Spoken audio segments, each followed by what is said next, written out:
mortgage fraud was simply a mistake. I want to get your thoughts on that.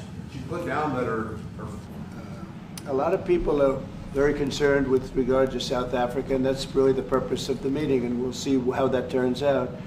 But we have many people that feel they're being persecuted, and they're coming to the United States. So we take from many locations if we feel there's persecution or genocide going on.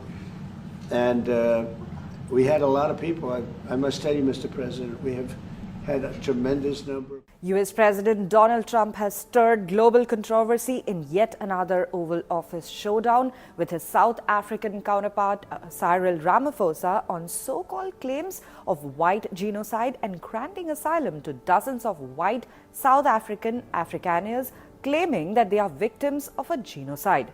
The claim, long pushed by far-right groups, has no basis in fact, according to South African authorities, independent judges, and crime data. Here's a breakdown of what's really going on these false claims of white genocide in South Africa.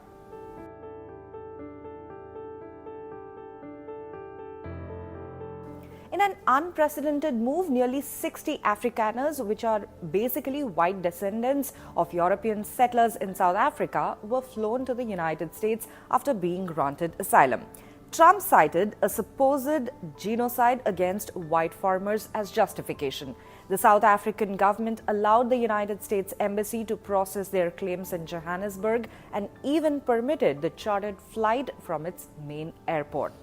But this kind of cooperation isn't typical for humanitarian crises, and most experts say it's based on a false narrative. Even South African President Cyril Ramaphosa called the genocide claim completely false, saying those who left simply refused to accept the country's democratic transformation.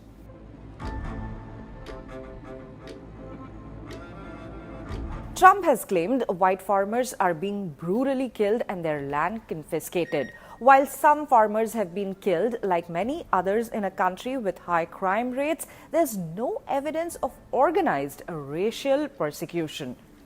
Between October and December 2024, South Africa reported 6,953 murders. Only 12 happened during farm attacks, and of those, just one victim was a farmer. Several others were likely black farm workers.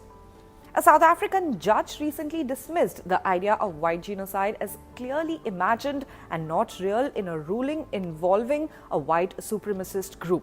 South Africa also doesn't track crime by race, making claims of targeted killings even harder to verify.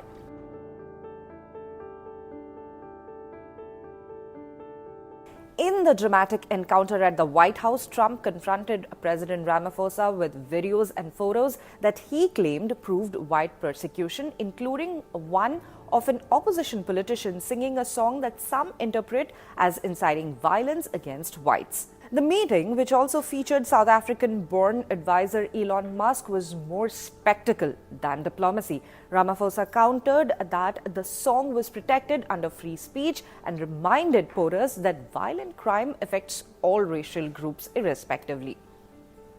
Ironically, the South African president had brought white South African golfers to the meeting as a gesture of goodwill. Trump later told reporters that he was unsure about attending this year's G20 summit in South Africa due to the situation.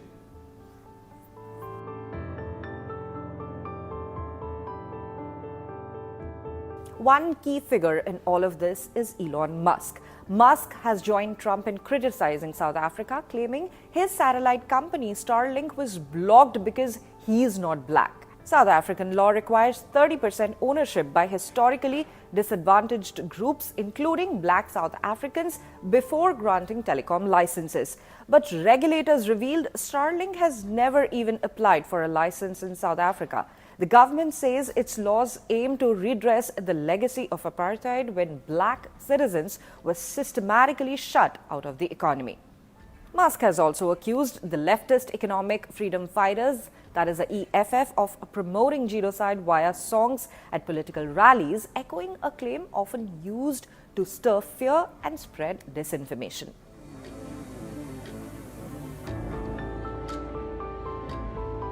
Despite apartheid ending in 1994, South Africa remains racially unequal. White South Africans, who make up just 7.7% of the labor force, still hold over 60% of top management positions. The government has responded with affirmative action laws to boost employment and ownership for black and other non-white South Africans. Critics, including Donald Trump allies and the Democratic Alliance, which is a major opposition party, argue that these laws can hurt minorities, promote favoritism, or spark reverse discrimination. Still, none of this equates to genocide. South Africa's transformation is ongoing, uneven, and often messy. But Trump's claims oversimplify complex issues and amplify misinformation at a time when racial narratives can quickly spiral out of control. Trump's declaration of a white genocide in South Africa is not backed by evidence. His refugee move, while dramatic, reflects political posturing more than a credible humanitarian crisis. The facts paint a very different picture, one of historical inequality, legal reform, and an intense struggle over who gets to define justice in post-apartheid South Africa.